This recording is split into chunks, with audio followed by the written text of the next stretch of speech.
At the time of the story, I was 21 and living in a major Midwestern city near the university there.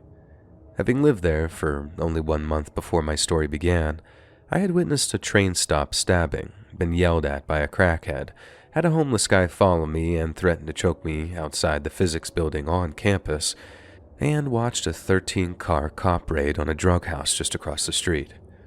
The area around the university is known for being rough and has a notoriously high rate of crime. We would get a few texts a week from the campus police saying things like there had been a robbery, a break-in, an assault, stalkings, attempted kidnappings, etc. I always ignored these texts, thinking foolishly that I would never be a victim because I was smart enough to stay out of trouble, not go out alone late at night, all the cliches. I seriously regret this behavior now, and to anyone listening to this, please never think that you're 100% safe, no matter your level of preparedness. Always do your best to stay observant and careful.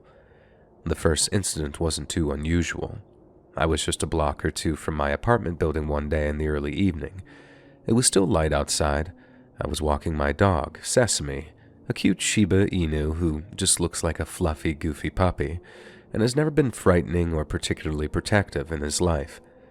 As I was heading back home, I passed a small parking lot and in it a large van. I could see a man in his early 60s sitting in the driver's seat smoking a cigarette. He was staring at me. As I passed, he actually leaned out of his car and called out to me. "Hey, you there? That's a cute dog. What's its name?" I should mention, this isn't even my first story like this. I have a pretty intense fear of strangers and actually struggle with PTSD from other incidents in my life. Being pretty wary for this reason, I ignored him and just walked faster.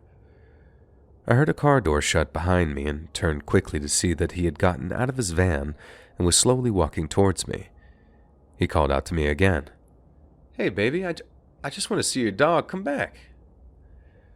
His phrasing pissed me off, and I gripped my dog's leash and started to speed walk away from him, starting to feel nervous. My heart was beginning to pound, but I kept telling myself over and over that I was overreacting, and it was just my paranoia acting up, and there was nothing to worry about. But boy, was I wrong. I managed to turn the corner and was about to cross the final park before getting to the apartment. In my fear over the van guy, I wasn't paying attention as much as I usually do to what's in front of me.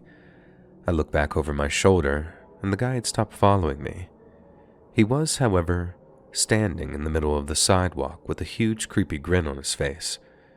I whirled back around with my eyes glued to the building. I only needed to walk another half a block and I'd be home. I was going to get away from him and his creepy van. And just when I thought I was safe, a group of 5 or 6 men came from the side of the park that I wasn't watching. They were all tall and intimidating in stature, and all of them were laughing and looking right at me. Out of the corner of my eye, the van guy had started walking towards me as well. I remember he was whistling. I again picked up my pace and desperately searched for my keys in my pockets as I hurried to the door. The group of men then veered towards me, partially cutting me off, and in all my stupid politeness, I stopped. They grinned at me with sick, perverted smiles, obviously checking me out, looking up and down my body, and it made me feel sick. I tried not to panic and inched closer to my apartment. "Hey, what's your name? Where you going? Hey, what's your Snapchat?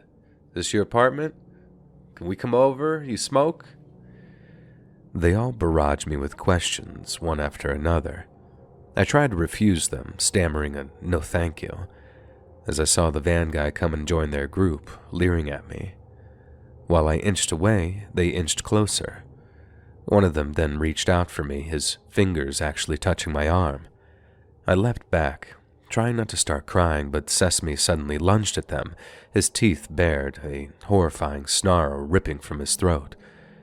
Every bit of cute Shiba personality was completely gone, and he looked like he wanted to tear one of those guys' throats out. It startled them enough that I was able to turn and sprint the final distance to my building, locking the door behind me. I fell to the floor inside my building, hugging Sesame. However, the entire front of my building was glass, and to my horror and disbelief, the group of men came and stood in front of the windows, grinning at me, laughing and making kissy faces and lewd gestures at me. The apartment manager came out and called the cops on them, but they ran away. I made it back home and scrubbed myself in the shower, crying and shaking with fear. Sesame got a special dinner that night, and I kept telling myself that they just wanted to mess with me, and I was never in any real danger. Stupid of me, I know.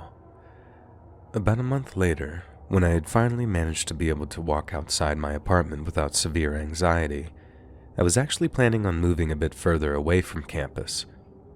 I was still going to be in the sketchy neighborhood, but the thought of those men knowing where I lived kept me up at night. My apartment actually hired a security guard to be there 24/7 after someone had broken into the building, smashed all the windows, destroyed some of the furniture, and stole a bunch of bikes. Of course, my bike had gotten stolen as well. Anyways, I was heading home from class and it was a beautiful day. I actually felt pretty happy for once and popped my earbuds in on the last few blocks before I got home. Stupid, I know. After a block or so, I started to feel like someone was watching me. My palms started sweating. I glanced behind me, trying not to look obvious, and a tall man was about 20 feet behind me, staring straight at me. I snapped my head back around and ripped out my earbuds. No, I thought. It can't be one of them. I was just jumping to conclusions, giving my anxiety disorder and paranoia, surely, but there was something familiar about him. My heart started racing, as I hoped to God that the others weren't waiting for me around the corner of my building, ready to jump me. I walked faster, wishing Sesame was with me. I was too afraid to look back at him as I fumbled with my keys and wrenched the door open as hard as I could. This turned out to be a crucial mistake. As I ran to the elevator trying to breathe a sigh of relief, I saw with absolute horror that the man had caught the door and had thrown it wide open and was slowly coming into the building with me. He paused, standing away from me, but close enough that I could hear his ragged breath and the smell of alcohol coming off of him. My heart was thudding in my chest now, and I struggled to think clearly. The apartment manager was already home for the day, and I was completely alone in the lobby. There were no other doors out of that room, and the stranger was blocking my way to the door. The security guard, supposed to be keeping an eye on the building, was nowhere to be seen. The elevator came, and I tried to run into it and slam my hand over the door close button as fast as I could. I pushed my floor button and huddled in the far corner of the elevator. I started to once again try to catch my breath, but right when the door was almost closed, he stuck his hand in. I couldn't believe it. He waited until the door was just about to close, and then he stopped it. He was standing close enough that there was no way that was a mistake. My stomach dropped and a suffocating sense of dread crept in. I kept my head down as he joined me. My desperate hope that he was just a dirty, drunken resident of the building was dashed when he didn't press any buttons. I don't know why I didn't run out of the elevator or try to leave the building again. I was paralyzed with fear, and all I could do was watch as the door closed and sealed my fate. The elevator was filled with the stench of alcohol and BL. If I wasn't so terrified, I may have gagged. It was nauseating. I couldn't look at him. I couldn't move. I tried to scream at myself in my head to press the wrong button and try to escape him, but I was completely petrified. He leaned closer to me, and I heard him breathe in deeply and very quietly sigh, like he was content. I felt tears well up in my eyes, and the seconds it took to reach the top floor where I lived felt like hours. I saw no way I could escape the sick, drunk guy who was smelling me, and in reflection of the elevator walls I could make out his disgusting smile. He was staring directly at me, his hands in his pockets, clearly holding onto something. I'm not religious, but I prayed that I could make it to my door in time. I realized that he probably wasn't going to attack me in the elevator. There was a large camera in the ceiling. I looked up at it. Feeling a tear spill out of my eyes, I did so, hoping that whoever saw the tape eventually would identify this man. The worst part of all of this is that I've trained in martial arts and self-defense since I was about 8 years old. I thought of myself as stronger and braver than I was acting. I should know what to do. I should be strong enough to do it. But no matter how many times I had disarmed, thrown, or choked out attackers in the studio, nothing totally prepares you for the dread of a real-life situation. As the elevator reached my floor, I managed to snap out of my stupor long enough to dash through the door and run to my apartment unit. I nearly missed the keyhole, but I threw open the door, and I was nearly through when my backpack snagged on the outside handle of the door, trapping me. I heard the man walking quickly to my door, a little bit of a chuckle building in his throat as he watched me panic and struggle to get free. I felt like a mouse being watched by a cat, trapped and helpless, and so close to escaping. I finally gave up and shoved my arms through the straps, abandoning my backpack. And as I did so, the man suddenly reached out for me. I was able to slam the door shut, deadbolting it, and the gust of air from the door slamming brought his disgusting smell in with me, and in my terror and disgust, I retched violently. I looked through the peephole, and there he was. He was staring right at me, pressing his forehead against the door, his mouth bent in a furious scowl. He swore at me and ripped my backpack off the handle of the door, slamming it to the ground. I winced as I heard my laptop thud. I was still too terrified to say anything, but I grabbed the knife I kept by my door in my hand, ready if he tried anything. After a few minutes of staring at my door, jiggling the handle, licking, and I'm not joking when I say licking the peephole and making obscene motions at it, he unzipped the backpack, dumping its contents onto the floor. He picked up my bag, sniffing it and leering at the peephole as he did so, like he knew that I was still watching him. I couldn't look away, again paralyzed in fear, and finally he left, using the elevator visible from the door like nothing had ever happened. I continued to stare out the peephole for what felt like an eternity, and then finally called the apartment manager, feeling my anger sinking in that the security guard hadn't been anywhere in sight, not paying attention. It turns out that he had fallen asleep eating Taco Bell and watching movies on his phone. He was only 10 feet away from the elevator the entire time, sleeping in the office behind a closed door. They fired him, but the creepy guy was never caught, and neither were any of the others. I don't even know for sure if this man was part of the original group. I was honestly too terrified to look much at their faces during the first incident. I moved out of my apartment a week later, staying with my boyfriend at the time for the remainder of my lease and keeping Sesame with me at all times when possible. A few more things happened while I lived in that city, from having to call in a gunfight from outside my new apartment window, to having to pick up my friend who was being followed by a van, to having to evacuate during an arson incident. There are nice things about that city too, but during my time there, besides learning the police department was absolutely useless and corrupt, to nearly escaping with my life multiple times, I couldn't be happier to be far, far away from there, and doing a lot better with my fear and anxiety.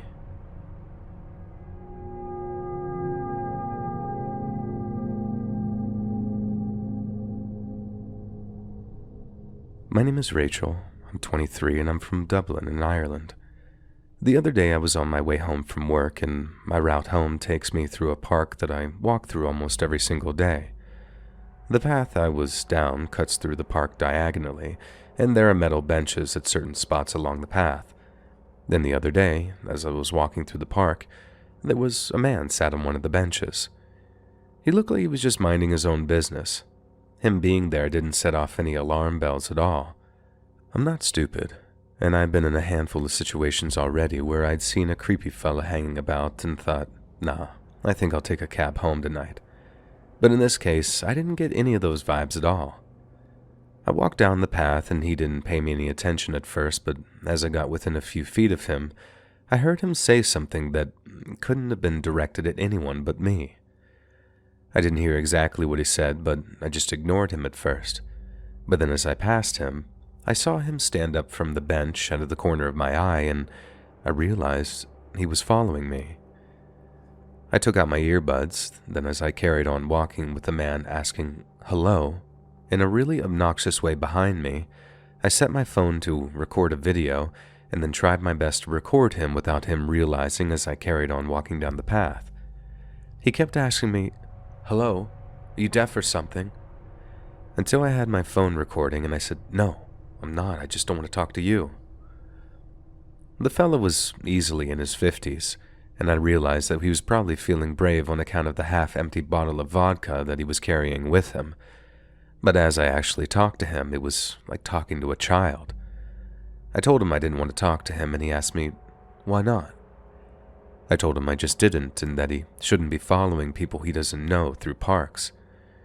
He told me there was nothing wrong with walking with someone, and that he just wanted to be my friend. He carried on like that, being completely pig-headed and irritating, but he didn't escalate, so I just kept on walking until we were only a few feet away from the exit of the park, with the street I live on just on the other side. There's a set of those anti-cycle gates near the end, so I had to slow my pace a bit to walk through, and as I did, he asked me, "Well, can I have a hug then instead?" And I was like, "No, you bloody well cannot have a hug. Are you mental or something?" I know it probably wasn't the smartest move to antagonize the guy, but I was furious that he'd have the cheek to ask a stranger that in the first place. I was so outraged that I stopped as I was about halfway through the cycle gate, but I think that's exactly what he wanted. He reached out and grabbed hold of the arm of my coat. I tried to pull away from him, and he stepped forward closer to the gate and managed to get a grip of my arm. I remember looking around really fast to see if there was anyone I could call over for help, and when I didn't see anyone, all that anger I felt turned to total fear. I tried to tell him to get off of me, but my voice broke up as I felt a lump forming in my throat. I didn't think I'd get so scared so quickly, and I suppose feeling it hit me all at once was just a little too much. When I pulled my arm away as hard as I could, and I expected him to look angry or something, he didn't. He looked like he was having the time of his life. He had this big grin on his face, like he was loving every second of seeing me so frightened, and that only made me more and more afraid that he was going to do something further. I kept moving through the cycle gate after shouting at him to leave me alone. I didn't look back. I wasn't sure if he was following me or not, but all I could think to do was keep walking at a brisk pace and hope I ran into someone I could ask to help me. I turned the corner, and there was a man in his yard and half a football pitch down the street tending to his front garden. I just remember power walking towards him, hoping that I wasn't followed, and really wishing that I'd chosen some flatter shoes. He saw me before I got close, and I'm guessing he could see what a state I was in because he stopped and stared before asking if I was okay as I got closer. I looked behind me one last time and felt this wave of relief as I saw the man who had been following me was gone. I'd somehow managed to keep it together until that moment, but when I realized I was safe, the dam just burst, and I ended up bursting into tears as I asked the gardener man to call the Garda, which is what we call the police here, by the way. I saw the man again the other day when I was walking home. The Garda said they'd given him a talking to about approaching young women when it's unwelcome, but he was sat there in the exact same spot as last time, like he was just waiting for me to walk past again. I walk home a different route now. I'd rather be safe and get home later than risk walking past that bastard again. I just don't understand why men have to be like that.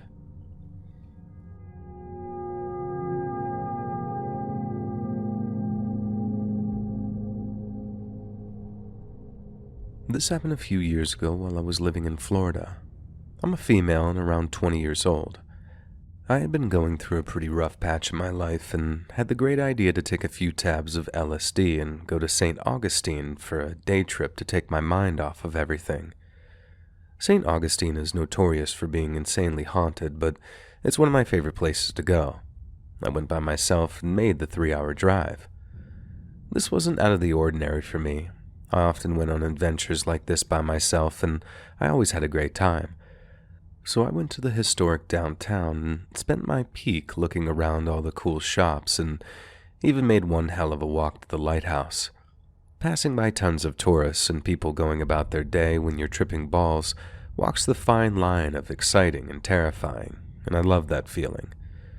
When I started coming down, I went back to my car and decided to go to the beach as there was still a solid 2 hours of daylight left.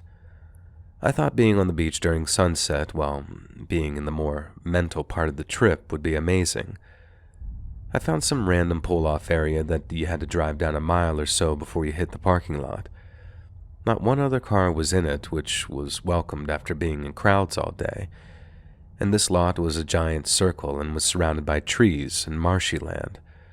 Off to the side was a boardwalk that you had to walk quite a ways down to get to the beach. Once I finally got to the sand, I left my shoes by the boardwalk so I could find where it was when I came back. I was still not in my right mind by any means, and the entrance was pretty well hidden. I then walked for a solid 45 minutes down the beach. I found a nice spot with a washed-up log where I could put my bag and clothes while I went for a swim. While I was in the water, I started getting to myself and thinking about all the stories about how extremely haunted this beach truly was.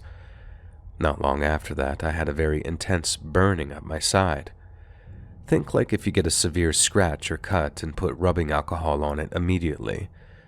So my high ass is thinking a ghost had just tried to take me into the depths, and I got out of the water as quick as possible. Upon closer inspection on the log, I realized that it was a jellyfish sting, and I laughed it off. The sun was going down quickly, and I remembered that I had quite a trek back to my car. The jellyfish sting was also a huge damper on my mood, so I grabbed up everything, and by the time I made it to the boardwalk again, it was dusk. The boardwalk was probably a half-a-mile walk back to my car. I had only barely started walking down it when I heard someone talking.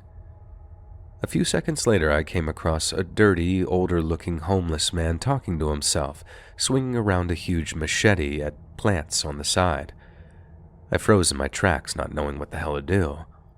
He was slowly walking in the direction I was, so I decided to try to keep pace with him and follow behind as quietly as possible. This was going well for about 5 minutes, and then he just stopped. I froze in place, not knowing what to do. I decided to just walk by as quickly and calmly as possible in hopes that he wouldn't say anything to me and just keep swinging his machete at the plants. As soon as I passed him, I heard him say something to me. He must have been on something too, because I couldn't understand what he said. I didn't look back and I didn't say anything at all, I just kept walking. I heard his footsteps start to follow behind me. I picked up the pace, hoping that he would lose interest. Unfortunately, this didn't happen. I heard him right behind me, following me a few feet behind, and every once in a while he'd say something, but I ignored him and never looked back. In my mind, I was convinced that if I looked back, he would attack me with that machete and it would be all over. He started saying things to me more frequently, but I still refused to look back or respond in any way. He was becoming angry that I wouldn't acknowledge him and began shouting. I felt the wind from the machete swing behind me, and I started to just full-on run at that point. I knew the parking lot wasn't too far away by now, and I figured my heightened senses from that dose would easily allow me to outrun him. To my horror, he began running too. It was completely dark outside now, and my adrenaline was in full force. I finally made it to the lot and somehow got my keys out of my bag in record time. I jumped in my car and floored it out of there. When I was coming out of the circle, I saw him standing off to the side of the road. He was screaming something and angrily swinging that machete around. I tried to come towards my car, but I honked the horn and drove past him, flying down the road away from this maniac.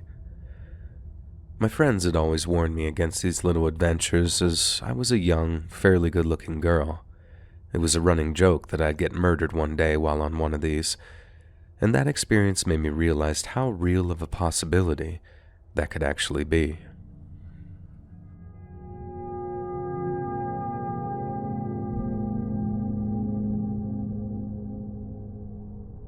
I used to waitress in a pretty seedy bar. After closing, the waitstaff would meet at a 24-hour restaurant/motel for breakfast. As I'm waiting for everyone else to arrive, I notice a creepy man drinking a milkshake at the counter.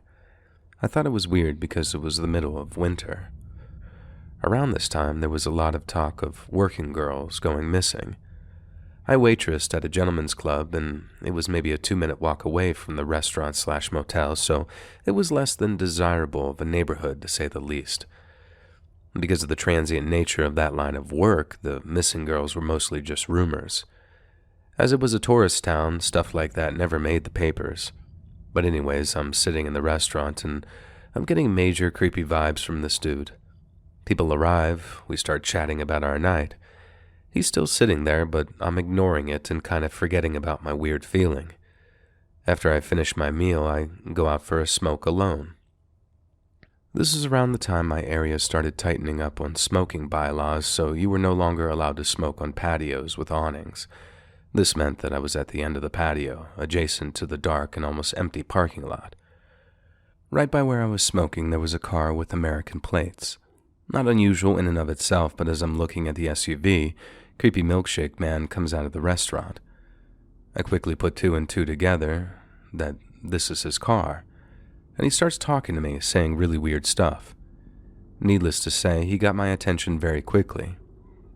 I figured since you were giving me the cold shoulder, I'd come stand out in the cold. As he's talking to me, he's making unwavering eye contact. His head is hung slightly low and he's glancing at me from under his eyebrows, if that makes sense. He seemed very predatory and my alarm bells are ringing. As he's talking, he's slowly walking towards me with his hands in his pockets, and he never broke eye contact. I've heard people talk about predatory stares, the face of evil. If I had any doubt about his intentions, his eyes told me everything I needed to know. They were pure black and hate-filled. It's the only way I can describe it. He continues advancing towards me. I'm stuck between this man and the trunk of his SUV, and he's less than a foot away from me. My back is literally against a wall, and it became clear that he was going to take me. His hands are still in his pocket. I don't know if he had a knife, a stun gun, or what, but I knew that I did not want to find out what he had in his pockets. It became very clear to me that I would have to fight him off. As I'm preparing to knee him in the balls, he's barely an arm's length away now, I could hear footsteps. See, the motel is above the restaurant, with concrete steps leading down to the patio and entrance. The second he heard someone coming, he ripped his hands out of his pockets and took a giant step away from me. I flicked my cigarette and ran inside to hurriedly tell all the dining bouncers the TLDR version of what happened. It took me maybe 30 seconds max, then ran outside and he was long gone. If I ever had a doubt of his intentions, his reaction to someone coming negated any and all doubt. He cannot convince me I wouldn't have been SA'd or murdered, and I felt it in my bones.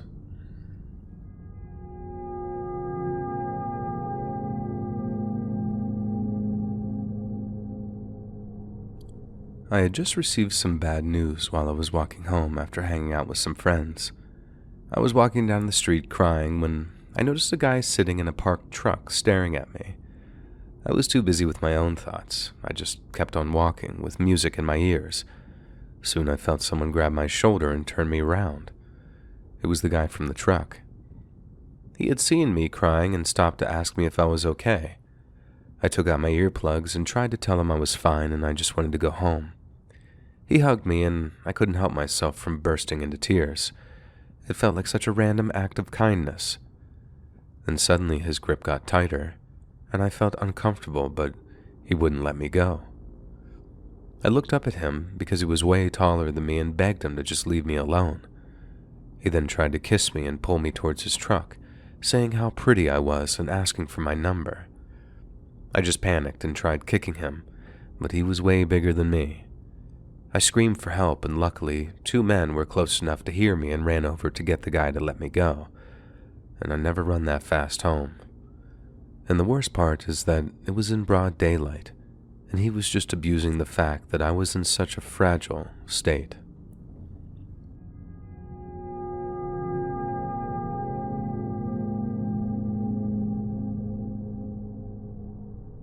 I used to work in a fast food place. Some nights, this guy would come in, always on his own, and order the exact same thing every time. He never made eye contact with whoever was on the register, and he always spoke in this real quiet voice. Then, while he waited for his food, he'd kind of sway back and forth like he was barely holding it together until his food was ready. He did this so many times that he got a reputation, and it creeped everyone out. Anyway, a long time after, we started seeing his face on the news, saying that he was wanted in connection with someone going missing. and it turns out that person was his mom, and she hadn't disappeared. She'd been murdered. A week later, we get the news that this guy had been caught, and it was him that killed his own mom. Made a full confession and went to jail, probably forever, I imagine.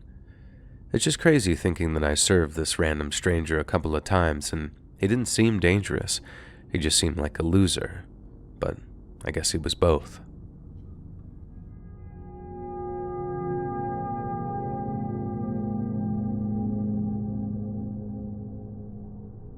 I used to work at a big coffee chain here in Canada, and during the winter, we had a real problem with homeless people trying to get out of the cold for a while. Most were actually pretty cool, and they just hang out, charge their phones, maybe order a coffee with some of the change they collected. But this one guy became a real problem for us. First off, his pants always seemed to be wet, and he always handed us wet bills or coins that he'd pulled out from his pants pocket. I didn't want to think about why his pants were wet. I just doused my hands in hand sanitizer every time I had to serve him. And then came the week where, for like 6 shifts in a row, he showed up minutes after closing and demanded that we serve him. He got angry when we told him no the first time, so our manager told us to just serve him already so we could get him out. But I think that gave him the green light to just keep doing it over and over. The last time we got so sick of him showing up, we told him no, but then he went around the drive-thru and tried to climb inside, screaming about how we were all going to die. We had to call the cops, and I feel like we were pretty lucky no one was hurt that day.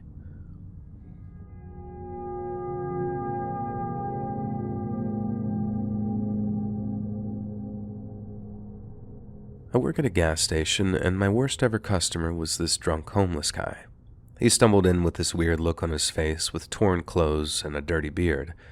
When he was leaving, he said to me, "I'll see you later tonight." I thought that was kind of creepy, but I'm not one to scare easily, so I didn't pay it much thought. About half an hour goes by, and I see the same guy walking by the store. He stops, looks at me through the window, and then licks the window. This long, slow lick, too, like it sounds kind of funny writing it down now, but trust me, seeing it happen was not laughing matter whatsoever. I told my manager about him right away, and he told me to lock the doors and call the cops if he tried to get back in. Now, the next worst customer came in looking like someone put Post Malone in a microwave. His earrings look like fishing bobs stuck in the lobes of his ear. As I'm watching my coworker scan his tickets, I can see him acting all jittery and abnormal. He was, without a doubt, high. I was also told that the smell of urine was on him, and he looked like he had urinated himself. Anyways, keeping a slight eye on him, I go back to cleaning. After the guy leaves, my coworker comes over crying to me, saying how he threatened to SA her when she gets off of work. We told our manager, and my manager had to walk her out of the store to her car that night. And I hope I never see that guy again. I think the craziest thing that ever happened to me at a different gas station I was working at when it was the morning rush and I had a long line. I called up the next person, asked how they were doing, and she basically responded by saying if I talked to her again, she was going to kill me. And then she showed me the gun in her purse. And I'm like, oh, okay, have a nice day. And the best part, pretty sure she had a little Bible next to it in that purse too. I was like, what is happening right now? Visibly shaken, and I told my manager, and he was like, oh, it's fine, she won't come back. They didn't take over so I could walk away for a second, didn't try to console me at all, nothing. Oh, and another time I was actually groped on the sales floor while I was cleaning the coffee island. I told my manager that time, and they banned the customer from the store, but yet somehow I saw him continue to come in all the time, so that was pretty cool. And I hated that job. Basically said, screw this, I'm out of here when I left.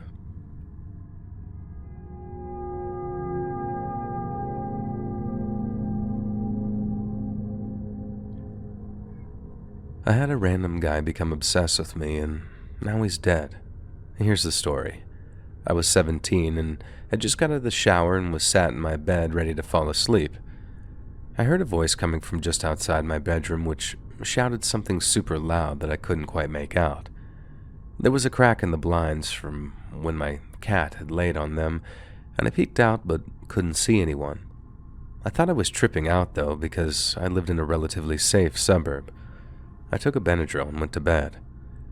The next day, I woke up to someone pounding on my front door so hard it was like he was trying to break it off its hinges, and my mom screamed. She scared the guy off with the police threats, and I taped garbage bags on my windows. We told our neighbors, and it took 3 months for us to get his license plate so we could file a PPO, which was all we could do. In this time period, he made a habit of leaving upside-down buckets underneath my bedroom window on occasion to let me know that he was still around. Anyway, I've held on to his name since learning it from the police report, and after some Facebook sleuthing, I learned that he actually died during COVID last year.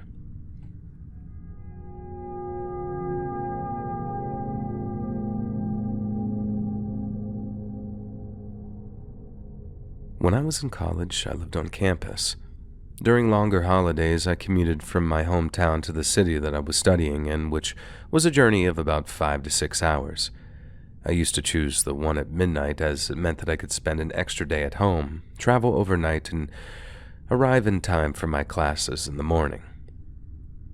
One particular time, I was taking a nap in my bus seat and felt that something brushed against my skin at my waist. I ignored it, but later I felt something graze the whole length of my thigh. An alarm bell started ringing in my head, and I woke up. I noticed a man, probably in his 50s, sitting in the seat next to mine and smiling very creepy at me. At that time, I thought that I had imagined the touch, so I didn't call the man out. He had a very sweet voice and started talking to me very gently, started off with asking my name and why I was traveling to the city. Went on to ask me a few more questions. I answered all of his questions vaguely. I don't know why, but he then proceeded to hand me a piece of paper with his phone number written on it and asked me to call him if I was ever again on this bus. My 19-year-old self took the paper from him and didn't confront him. The last that he said to me was, "You smell good." That whole encounter was just incredibly creepy.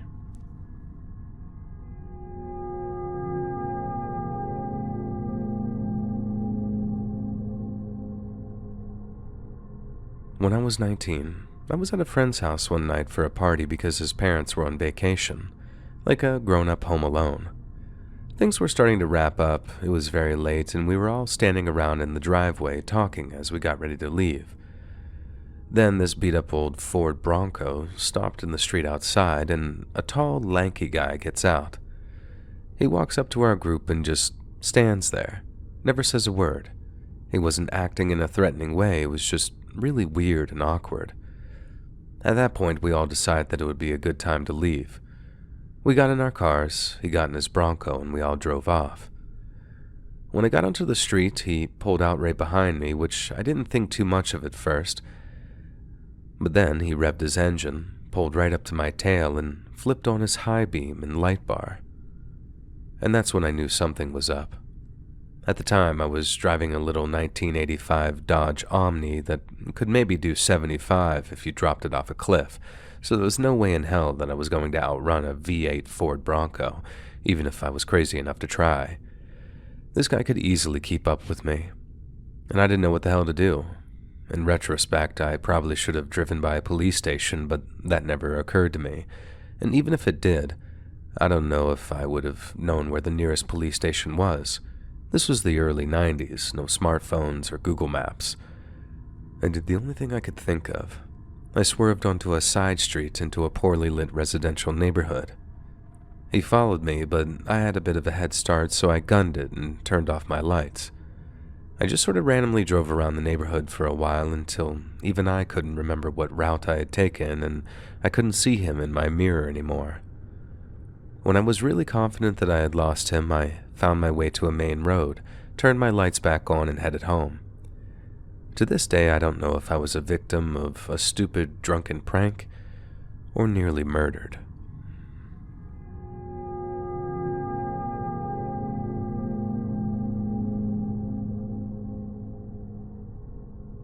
Back in August of 1978, I was a teenager with a penchant for hitchhiking between Illinois and Michigan. One time I caught a ride on Route 94 outside of Chicago with a middle-aged man in a pickup truck. He was a nice enough guy, friendly and talkative. But then a half hour or so into the ride, I happened to glance at his crotch and noticed that his zipper was open. I stayed calm and waited until we got near an exit and asked him nicely to pull over, with my excuse being that I was getting carsick. He ignored me and blew past the exit. There was another exit a few miles ahead. I told him I was nauseous and I was going to vomit and to please take the next exit. He blew past that one too, and I instantly recognized the danger that I was in. I knew I had to get out of the truck. I reached into my backpack and pretended to grab something and hold it in my hand. Then, in as tough a voice as I could muster, I told him that it was in his best interest to drop me off at the side of the highway. I told him if he didn't drop me off, I would use the thing in my hand, and that would be very bad for both of us. And it worked. He must have figured out that I wasn't worth the trouble. He took the next exit and dropped me off at a gas station. Fast forward to several months later when I picked up a newspaper and actually saw a picture of the man who had picked me up hitchhiking on the front page. And he had been arrested, suspected in the murders of multiple young men. And I've never hitchhiked again.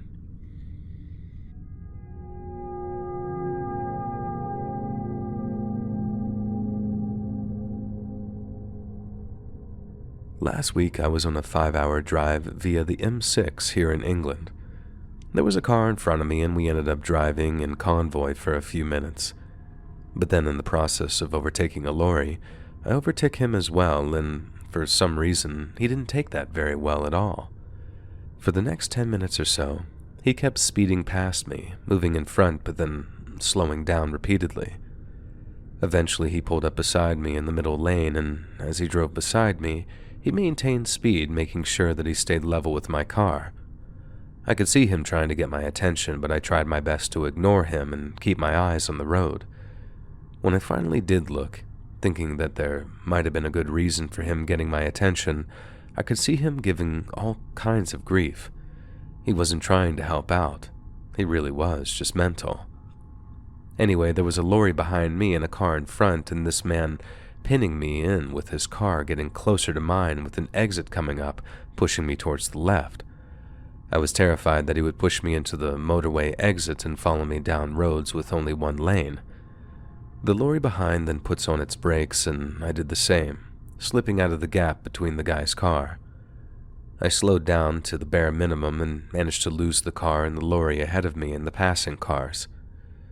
There have been many heart-pounding things that have happened to me over the years, but this got me because even in my own car, going 70 miles per hour on the motorway isn't enough to get away from freaking psychos like that.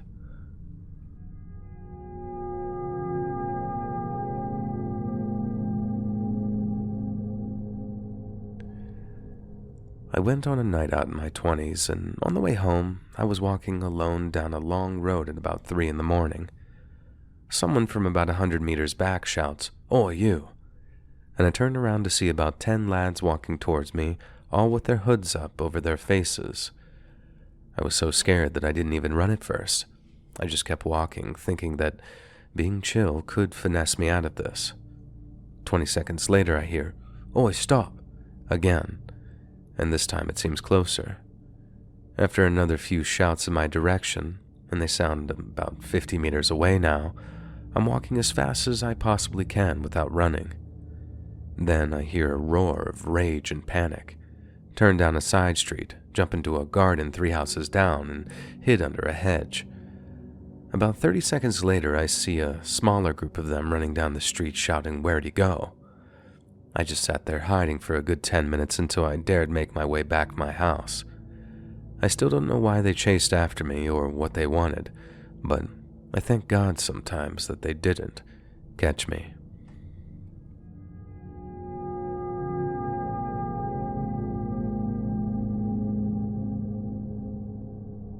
Back when I was 23, I was a single mum living in Melbourne, Australia.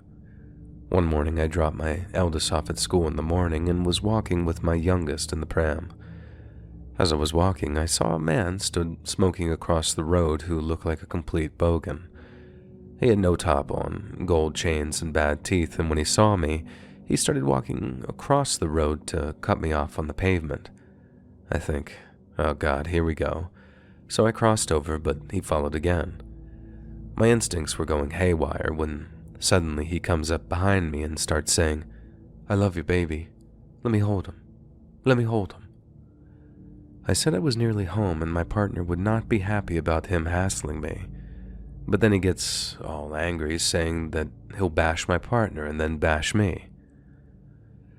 I've never felt my body prepare me so much for a fight or flight situation. I was on a steep hill and I knew that I couldn't let go of the pram to fight him off. There seemed to be nobody about at the time in the morning either, so no one to help me if he did go for me.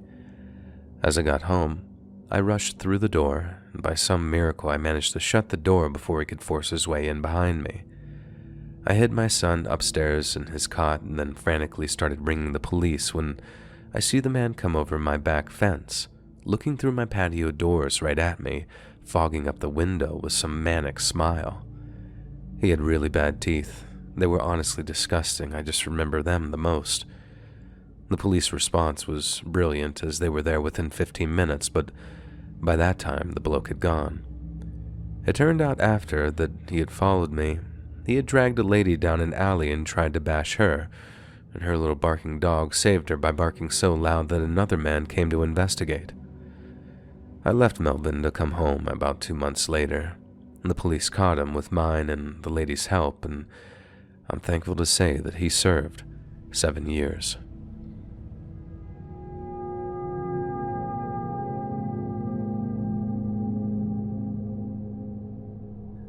We live in the country around 5 miles from the nearest town, but on a busy road. Around 2 a.m. one Sunday morning, I was the only person still up, and I guess our house was the only one around with a light on, and there was a knock at the living room window. Warily, I opened the window to see a scruffy young guy dressed in black, and he was about 19 years old. He asked me for a lift into the nearest town and mumbled something about his friends throwing him out of their car. I politely told him that I had been drinking, so I couldn't drive, but would phone a taxi for him if he wanted. He started getting anxious and aggressive and saying that he couldn't get a taxi to where he wanted to go.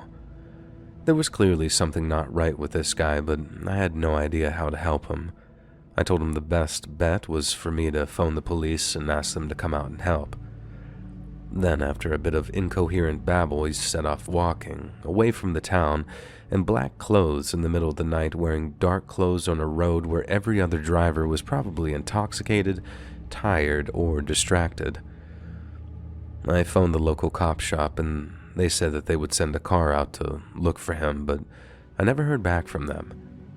I couldn't sleep that night worrying about that guy, and my wife, who had woken up and heard half the conversation, couldn't sleep worrying that he would come back and murder us both in our beds.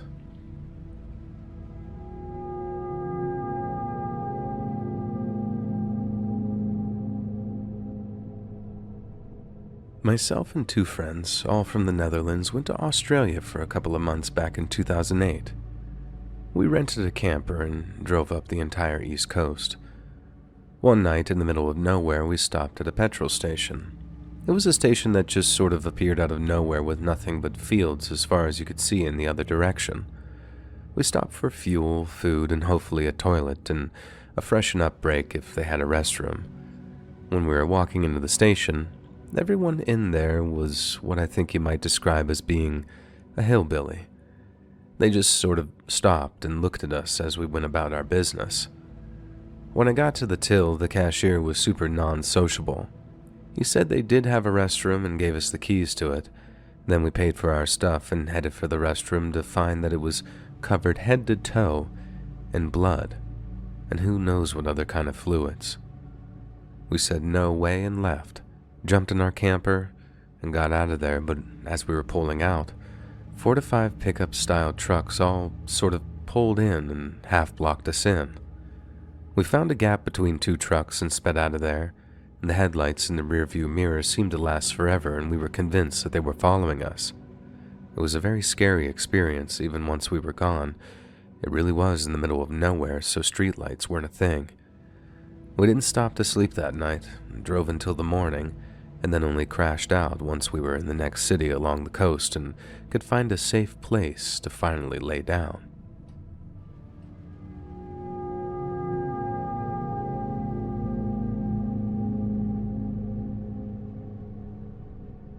When I was 14, I walked from the garden center I worked at to the nearby Walmart to wait for my mother to pick me up. As I was standing outside, a man walked up and started talking to me, asking me how old I was, what my name was, and asked where I lived. I was an extremely nervous and scrawny girl, so I muttered that I lived far away, and then walked quickly into the store. As I was walking, I heard him say, "I'll find you later." I found a payphone, as this was before every kid had a cell phone, and called my mother, who was still 35 minutes away. I hid in the junior section the whole time, and when I walked back out to see if my mom was there yet, I hear this voice right next to me whisper, "I told you I'd find you." Luckily, my mom had just parked, so I just bolted, and we drove off.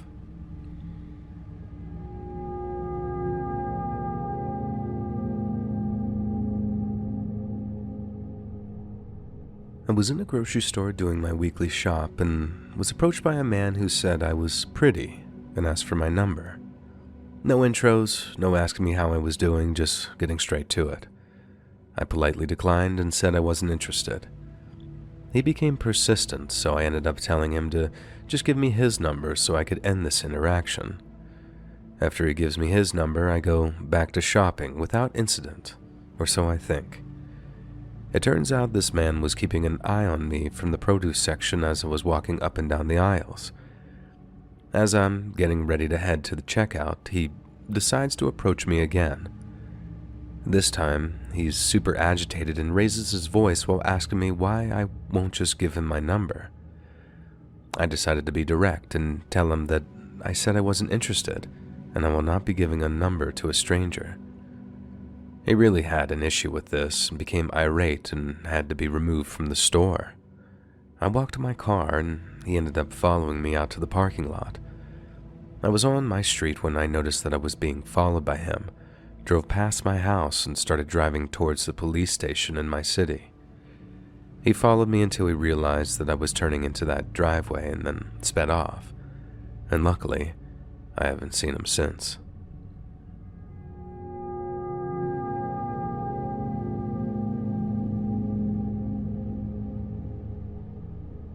I was walking home from work at around 11 p.m. I walked home every night for years through the same place and never had an issue, but I never listened to my music loud just in case. For about a mile, I could hear someone yelling behind me, but they weren't close and I couldn't make out anything that they were saying. I started to get a really bad vibe and decided to mute my music for a bit. I started to hear the voice getting closer, but still couldn't make anything out until I heard distinct, "I just really don't like people." I turned around and saw this skinny dude just sprinting at me, full force from behind. I remember his arms were flailing in the air uncontrollably. I decided quickly to just cross the street and see if he would follow me. I turned to stare at him as he slowed to a walk and stayed on his side of the street. Once he was parallel to me without even glancing over, he calmly said, "That's exactly what I would have done," and continued on, turning left into the train station about a block ahead. It gave me the creepiest feeling. I definitely was ready to fight if I needed to, but dude had the most whacked out posture and vibe I'd ever seen. Probably was on something.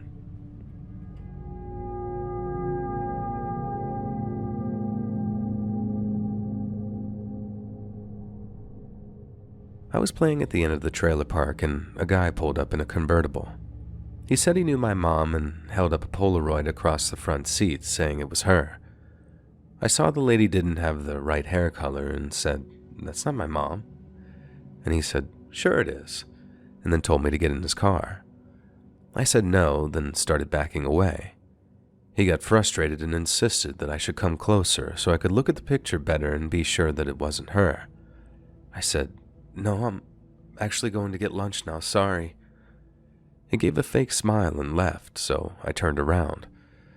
My neighbor, who later again saved my life quite literally, was walking up with an odd expression and her purse.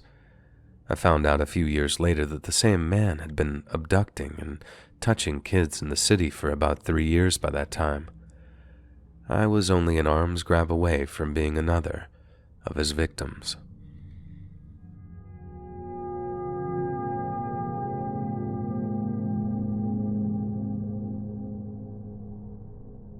When my son was a toddler, I made a late-night run to a 24-hour Walgreens to pick up a prescription for him. We live in an urban area where Walgreens was busy at that time of night.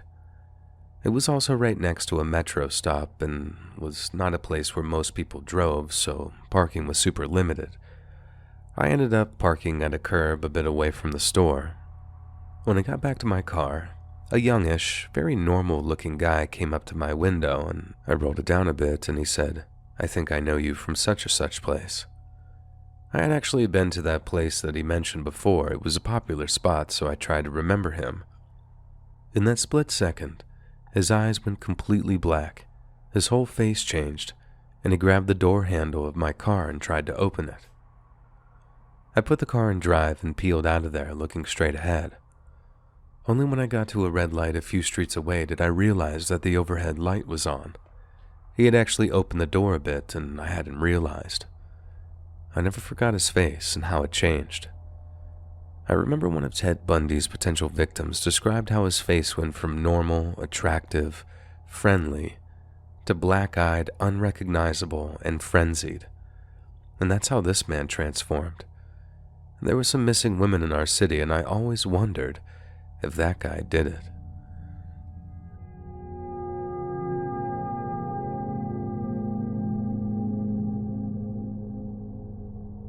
I was in Vienna during Christmas break. There is a large open-air market in the middle of the city, and thousands of people were milling about, eating, drinking, and shopping in the evening. A very attractive blonde woman with light blue eyes bumps into me and, in an accented English, apologizes. I said no worries, and we started chatting. She says that she's there for New Year's visiting a friend. I mentioned that I'm American but Polish in heritage, and we continue to talk for several minutes. She says that she's hungry and wants to get food. I offer to buy her a slice of pizza at a booth, and I get one for both of us, and she takes a bite and says that she doesn't like it and wants to go to a place away from the town center. Something about how quickly she rejected the pizza, which was quite good, set off alarms, and I wished her a pleasant evening and walked away. I looped around the town center and coincidentally saw her walking down an alley with 2 large men, one on each side of her. And very quickly I realized that she was bait to draw me into an alley so they could probably mug me. After that, I don't think it's just Spider-Man that has a sixth sense. I'm not saying I'm psychic, but I definitely know when something is just too good to be true.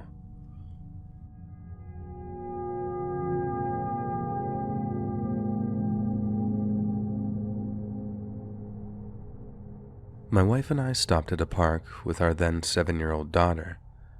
My wife went off on her own for a few to get us some ice cream, while I took my daughter over to the bank of the lake.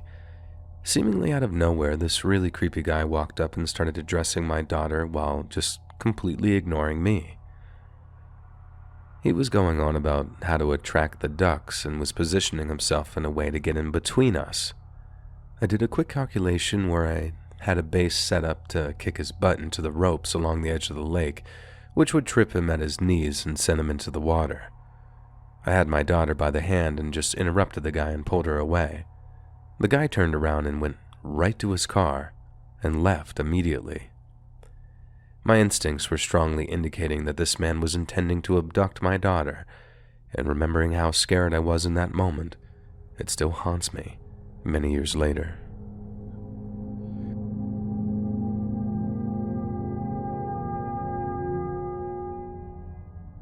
Back when I was 12, I went to see my grandmother in the hospital with my family. After a couple of hours of visiting, I went over to sit in the empty TV room. An older man, probably in his mid-80s, came in and sat right next to me.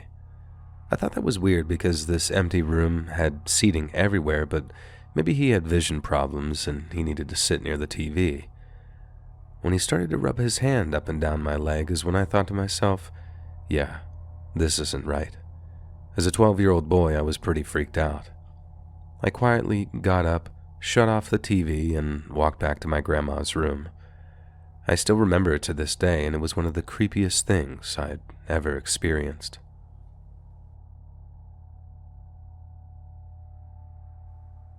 Hey friends, thanks for listening. Click that notification bell to be alerted of all future narrations. I release new videos every Monday and Thursday at 7 p.m. EST, and there are super fun live streams on Sunday and Wednesday nights.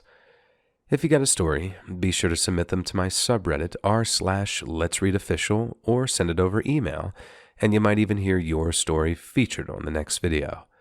And if you want to support me even more, grab early access to all future narrations and bonus content over on Patreon, or click that big join button to become a channel member today. And check out the Let's Read podcast, where you can hear all of these stories and big compilations located anywhere you listen to podcasts. All links in the description below. Thanks so much, friends. And remember, I've hidden an Easter egg in this video. If you find where it's at, leave a timestamp down below.